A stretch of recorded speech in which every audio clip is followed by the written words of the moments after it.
I am utilizing the Bid Integrations plugin to establish a connection between these two platforms.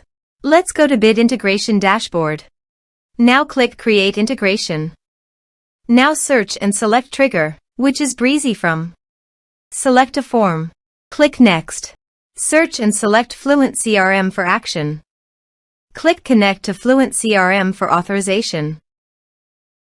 Authorization is successfully done. Click Next. Here select the action as you want.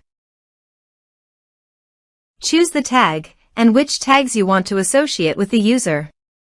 Map the email field and click Next. Now save the integrations. Now go to your form and type some information.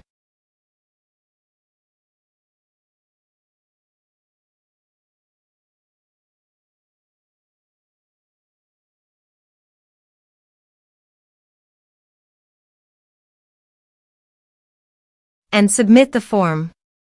The form is successfully submitted. Go to FluentCRM and check the tag is associated with list contact or not. You see the tag is associated with a list of contact. Thanks for watching.